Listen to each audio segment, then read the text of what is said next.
अस्सलाम वालेकुम स्टूडेंट। उम्मीद है कि आप लोग खैरियत से होंगे और क्वेश्चन भी आप लोगों ने किए होंगे टेस्टिंग ऑफ हाइपोथेसिस के।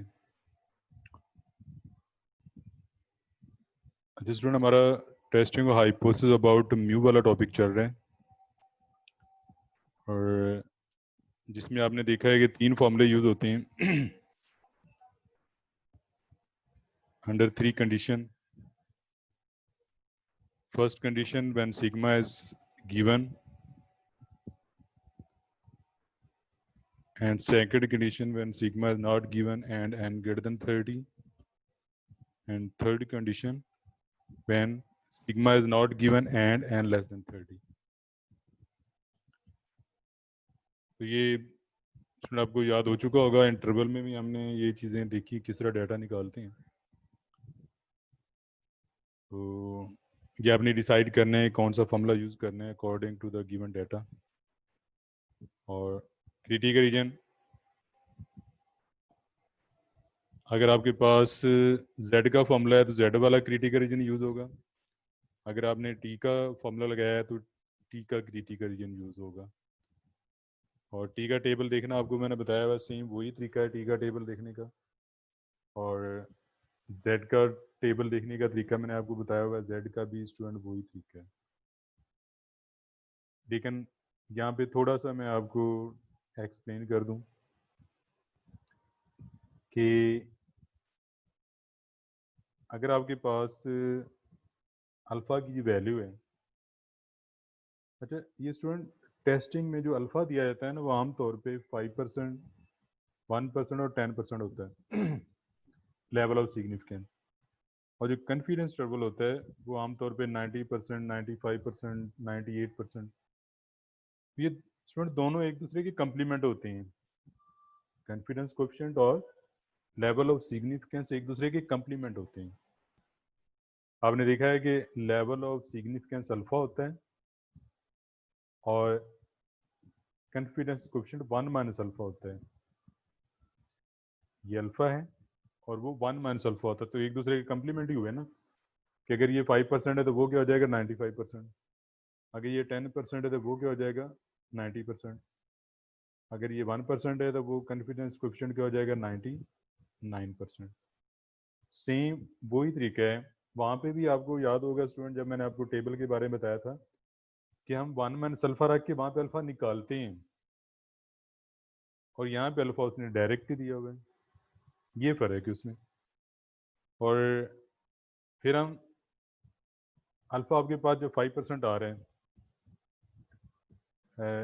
यहाँ पे मैं थोड़ा सा इसको ज़रा करने की कोशिश करता हूँ, ये फिर मैं मिटा दूंगा।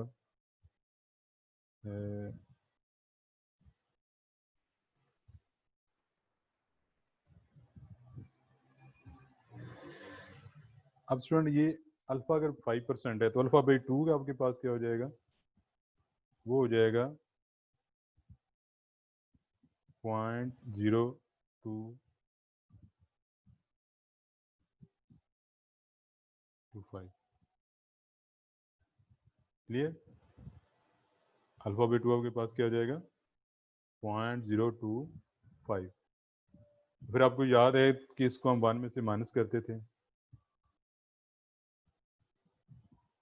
वो क्या करते हैं यहाँ पे अगले स्टेप में मैं 1 माइनस लिखने लगा हूँ और यहाँ पे भी स्टूडेंट 1 माइनस लिख देते हैं, तो आपके पास वैल्यू क्या आ जाती है 0.975। क्लियर? अल्फा 5%, अल्फा बाई 2 मैंने निकाला वो 0.025, फिर 1 में से माइनस किया तो ये आपके पास आ गया 0.975। अब ये आपको आगे दिखना आता है, ये अब मैं आगे नहीं बताने लगा। ठीक हो गया? तो यहाँ पे आप देख रहे हैं कि जेड अल्फा बाई 2 लिखा हुआ है, ये जेड अल्फा बाई 2। अच्छा स्टूडेंट, अगर ये जेड अल्फा आ जाए तो फिर आप क्या करेंगे? ये तो अल्फा बाई 2 हो गया, जेड अल्फा की वैल्यू क्या होगी? इंटरवल में भी आपको याद होगा वहां पर जेड अल्फा बाई 2 होता था, जेड अल्फा नहीं है। तो स्टूडेंट तरीका वही है, सेम उसी तरह आपने करना है, सिर्फ थोड़ा सा फर्क है कि अगर आपके पास अल्फ़ा की वैल्यू 5% है तो यहाँ पे आपने 2 पे डिवाइड नहीं करना उसको, जस्ट 1 मंथ अल्फ़ा करने। जब 1 मंथ अल्फ़ा करेंगे तो स्टूडेंट ये आपके पास क्या आ जाएगा, 0.95 आ जाएगा। क्लियर?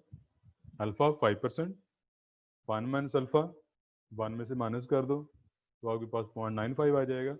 तो 0.95 को आपने टेबल में देखना उसी तरह जिस तरह आपको मैंने पहले तरीका बताया हुआ है 0.975 को देखने का। तो ये अल्फ़ा को हमने 2 पे क्यों नहीं डिवाइड किया कि यहाँ पे उसने अल्फ़ा पूछा हुआ है, इसके लिए अल्फ़ा है ये, यहाँ पे भी अल्फ़ा आ रहा है। तो यहाँ पे स्टूडेंट यहाँ पे अल्फ़ा बाई 2 आएगा, वहाँ पे आपने 2 पे डिवाइड करना है। यहाँ पे सिर्फ अल्फ़ा होगा, वहाँ पे आपने अल्फ़ा ही रहने देना है, उसको यहाँ पे माइनस करना है 1 में से। क्लियर है?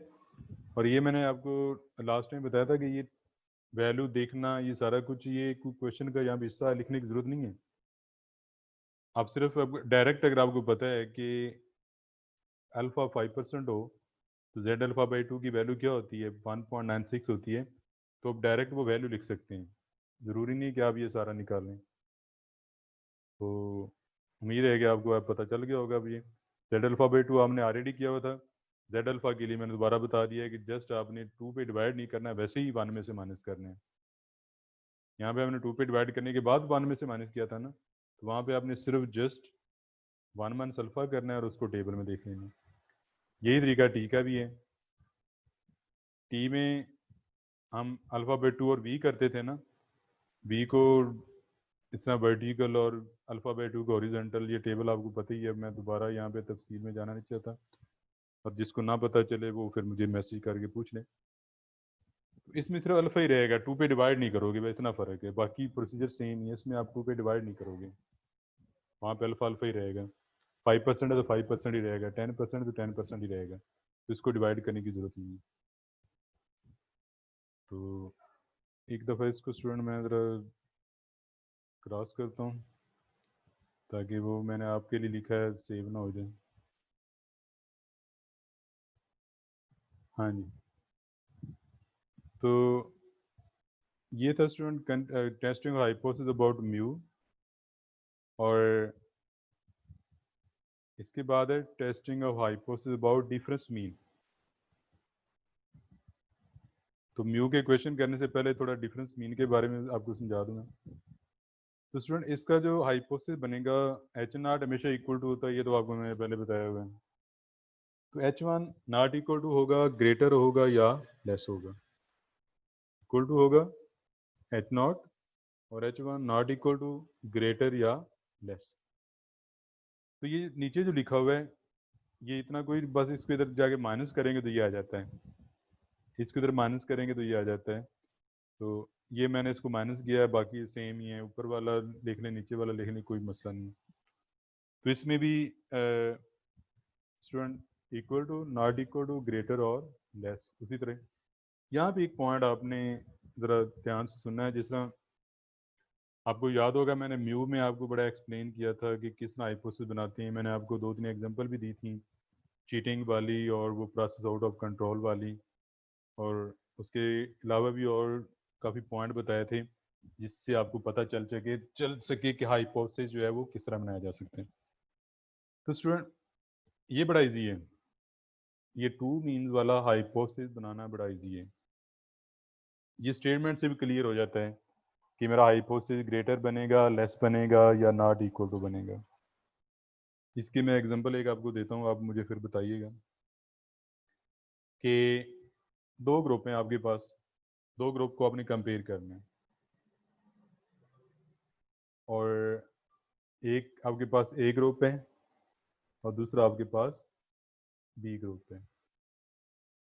अब ए ग्रुप में जो स्टूडेंट है उनकी एवरेज हाइट, जो बी ग्रुप में स्टूडेंट उनकी एवरेज हाइट से ज़्यादा है,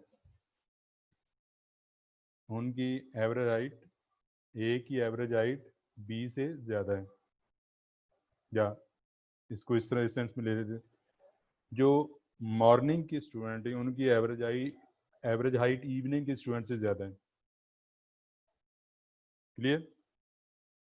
तो स्टूडेंट ये ग्रेटर की सेंस में आ रहा है, क्लियर है? ये फर्स्ट ग्रुप है, ये सेकंड ग्रुप है। तो फर्स्ट ग्रुप ये मॉर्निंग के स्टूडेंट हैं, ये इवनिंग के स्टूडेंट हैं।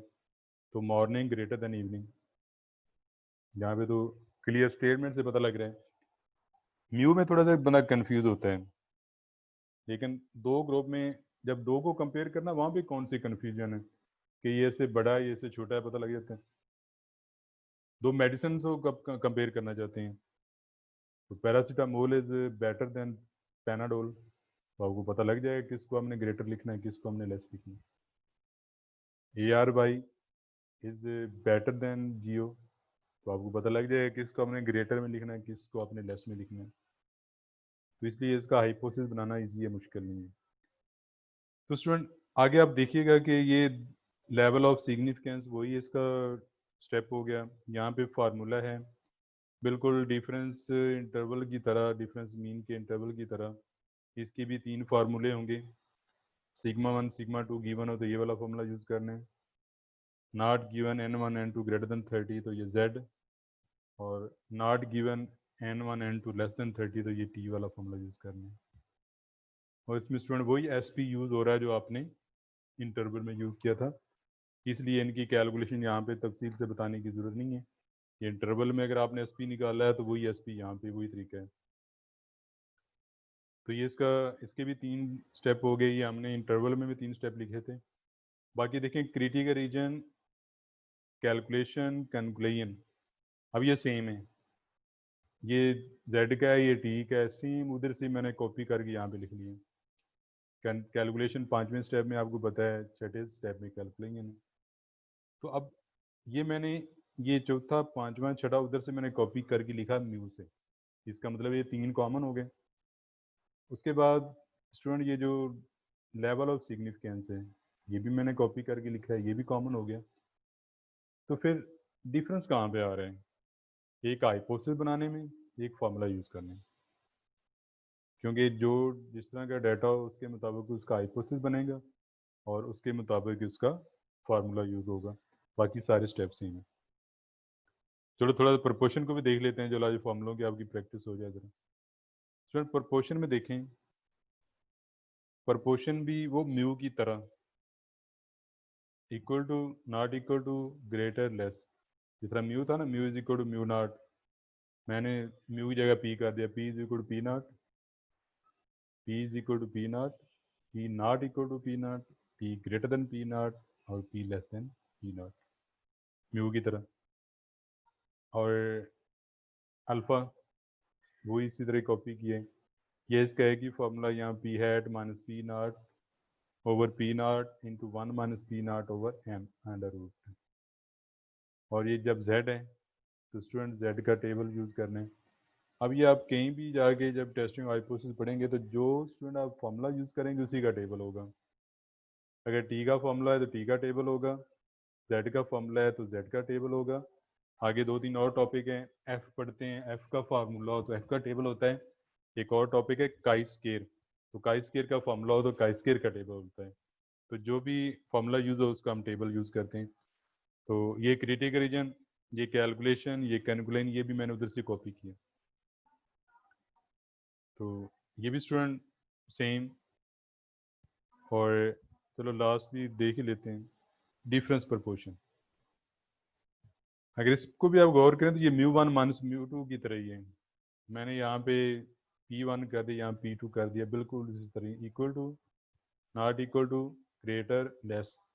इसको इधर ले जाएंगे तो ये डिफरेंस 0 आ जाएगा, ये नॉट इक्वल टू 0, ये ग्रेटर देन 0 और ये लेस देन 0।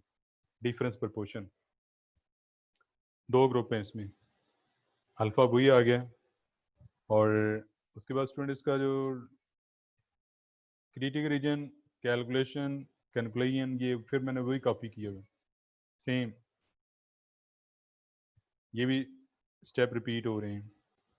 तो अब आ जाते हैं टेस्ट स्टैटिस्टिक पे। इसके यहाँ पे दो फार्मूले हैं, यूज इसमें जेड ही होता है, टी नहीं होता। तो एक आपके पास ये वाला फार्मूला है, P1 hat minus P2 hat bracket minus P1 minus P2 over this.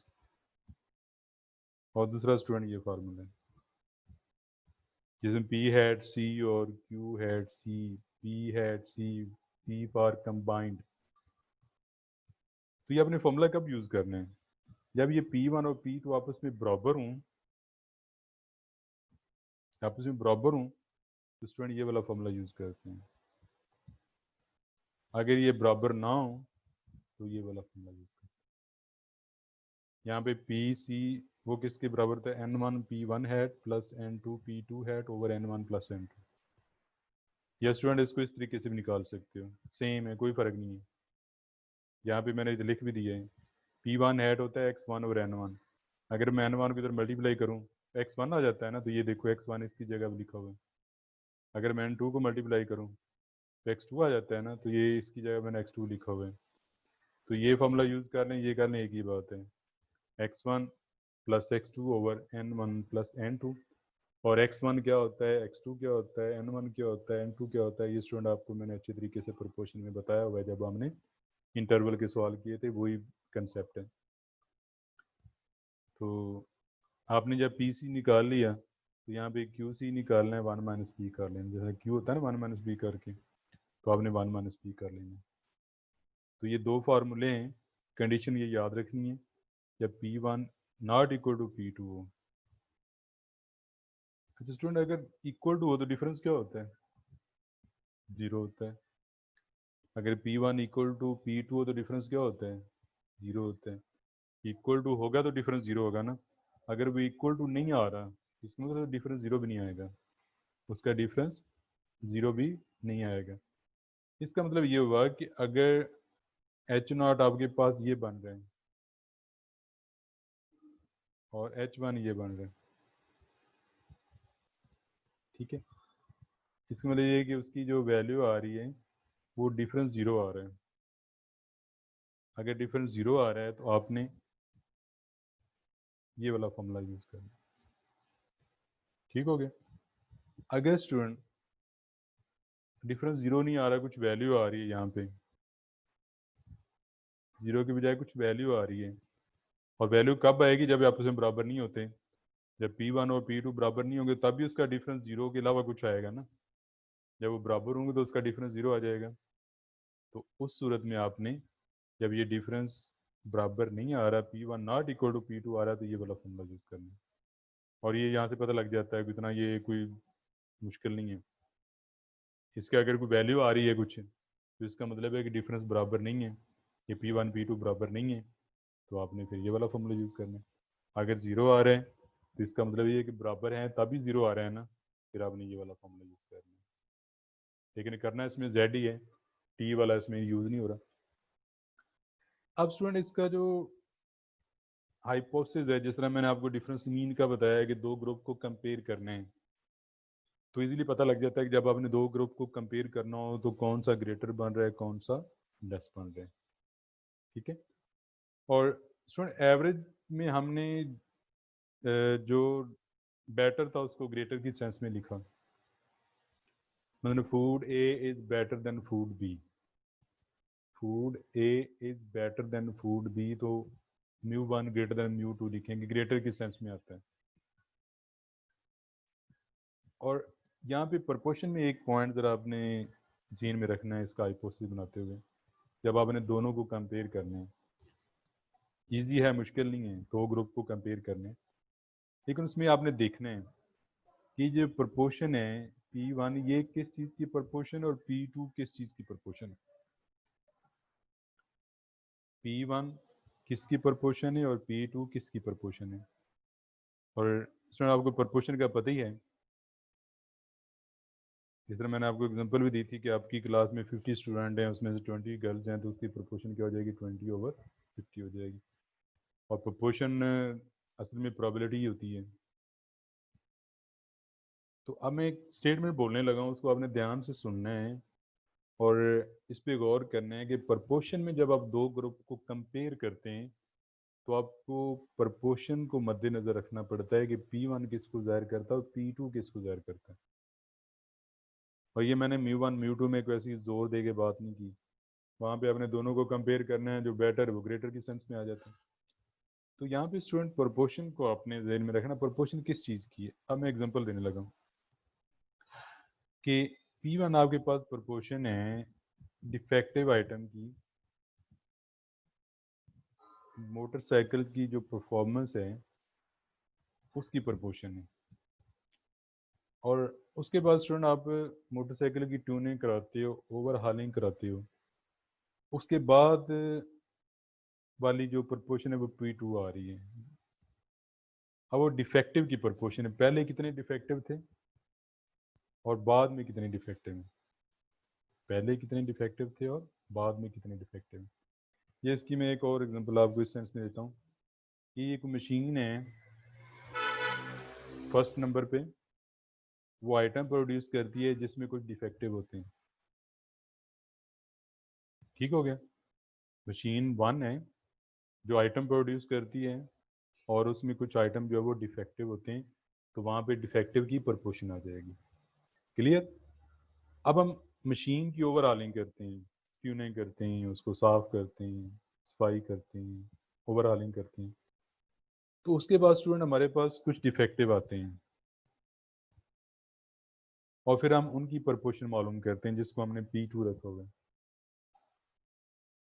तो अब हमने ये देखना है कि क्या ओवरऑलिंग से मशीन पे फ़र्क पड़ा है, उसकी परफॉर्मेंस में फ़र्क पड़ा है। तो स्टूडेंट जब आप ओवरऑलिंग करते हैं, उसकी ट्यूनिंग करते हो, तो लामहला उस पर फ़र्क पड़ता है, उसके डिफेक्टिव कुछ कम होंगे, उसके डिफेक्टिव क्या होंगे, कम होंगे। तो सेकंड ग्रुप की डिफेक्टिव की प्रोपोर्शन फर्स्ट ग्रुप से कम होगी, तभी उसकी अच्छी परफॉर्मेंस होगी ना। तो सेकंड के डिफेक्टिव की प्रोपोर्शन फर्स्ट ग्रुप के डिफेक्टिव की प्रोपोर्शन से कम होगी, तब भी उसकी जो है वो परफॉर्मेंस बेटर होगी। तो इसका मतलब क्या हुआ कि सेकंड प्रोपोर्शन पहले वाली प्रोपोर्शन से लेस होगी। तो फिर इनमें से एच नॉट तो इक्वल टू बन जाएगा। इन तीनों में से कौन सा बनेगा स्टूडेंट, ये वाला। इसका मतलब क्या है, P1 ग्रेटर देन P2, या अगर इसको इस सेंस में लें P2 लेस देन P1। तो यही है ना कि बजाय इसके मैं P2 को इधर लिखूं, P1 को इधर लिखूं, आप इसको इस तरह भी लिख सकते हो। तो P1 इक्वल टू P2 और H1 P1 greater than P2, जिसका मतलब यही है कि सेकंड की प्रोपोर्शन जो है वो फर्स्ट की प्रोपोर्शन से कम है, सेकंड के डिफेक्टिव की प्रोपोर्शन फर्स्ट के डिफेक्टिव की प्रोपोर्शन से कम है। तो ये स्टूडेंट सेंस वो लेस की बन रही है, लेकिन हमने इसको इस तरह लिखा हुआ है, जिस तरह मैं कहता हूँ कि आमर इज टालर देन अकरम, आमर जो है वो अकरम से कद में बड़ा है। या अगर मैं ये कह दूँ कि अकरम का कद आमर से छोटा है, तो मतलब तो सेम ही है, मैंने सिर्फ उधर नाम चेंज किया है। पहले मैंने कहा आमर अकरम से बड़ा है, इसका मतलब यही है, और फिर मैंने कहा कि अकरम आमर से छोटा है, इसका मतलब भी यही है। तो वही सेंस यहाँ पे, अगर आप इसको P2 को पहले लिख सकते हैं, ऐसी कोई बात नहीं, यहाँ पे लिखें P2, यहाँ पे P1, और P2 पहले लिखें, P1 बाद में लिखें। लेकिन स्टूडेंट अगर आपने P2 पहले लिखना है तो यहाँ पे चेंज आपको करनी पड़ेगी, ये भी P2 माइनस P1 और ये भी आपको P2 माइनस P1 करना पड़ेगा। ये आपको याद होगा, मैंने आपको इंटरवल में बताया था। तो अगर ये आपने P2, क्योंकि जब P2 पहले होगा तो ये P2 माइनस P1 हो जाता है, ये अगर माइनस करते हैं ना तो P2 माइनस P1 हो जाता है। तो आप माशाल्लाह मैथ के स्टूडेंट हैं, फिर ये तो नहीं हो सकता ना कि यहाँ पे P1 माइनस P2 और यहाँ पे P2 माइनस P1, इस तरह नहीं होता। तो ये बार थोड़ा सा इसको ध्यान से इनको कंपेयर करते हुए, अगर तो ये डिफेक्टिव की प्रोपोर्शन है तो सेकंड प्रोपोर्शन फर्स्ट प्रोपोर्शन से कम होगी। ठीक हो गए। तो ये हाइपोथेसिस के बारे में हमने किया, फिर ये फॉर्मूले एक्सप्लेन कर दिए, और आज मैंने आपको तकरीबन सारे ही फॉर्मूले एक्सप्लेन कर दिए। अब इसके बारी बारी हम क्वेश्चन भी करते जाएंगे।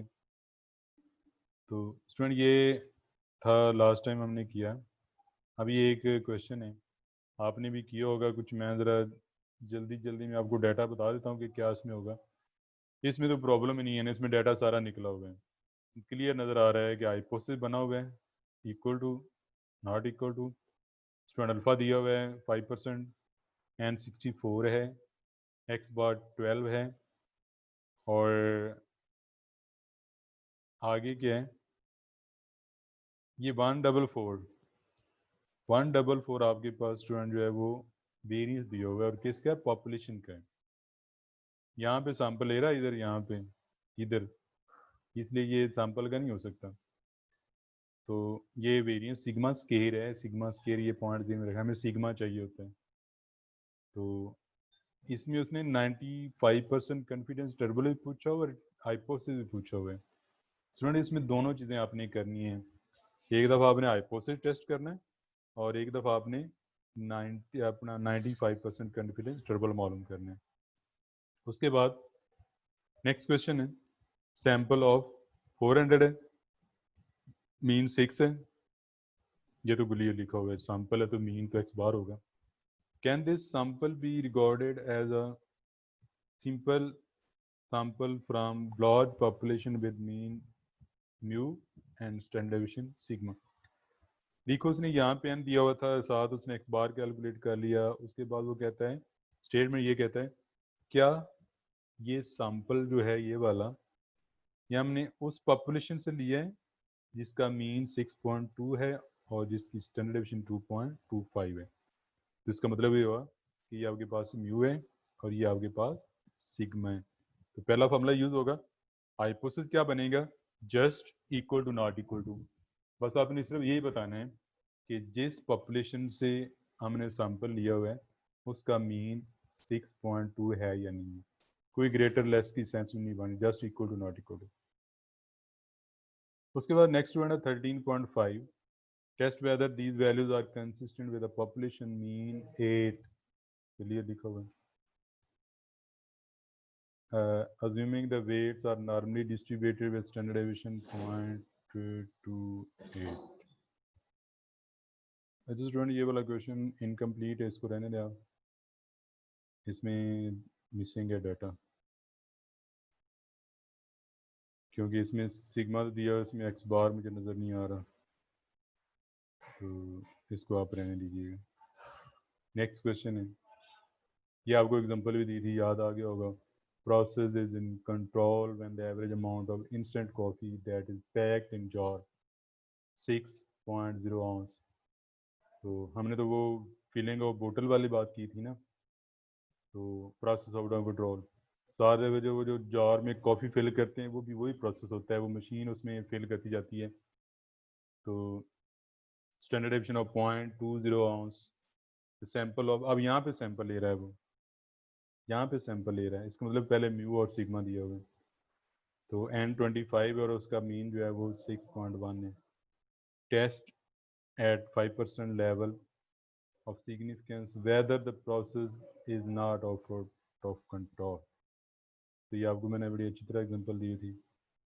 अगर आपके पास म्यू की value H naught equal to होगा और H one not equal to होगा, तो नॉट इक्वल टू में दोनों चीज़ें आ जाती हैं, लेस भी आ जाता है, ग्रेटर भी आ जाता है, जिसका मतलब ये होता है कि process out of control. 13.7 student, इसमें बताने वाली बात ही कुछ नहीं है। सिग्मा स्केयर दिया हुआ है, एन दिया हुआ है, एक्स बार दिया हुआ है, हाइपोथेसिस बना के दिया हुआ है, अल्फा दिया हुआ है, और अल्फा को टाइप फर्स्ट एरर भी कहते हैं। तो ये आपने क्वेश्चन जो है ना वो उम्मीद है कि ये होगा।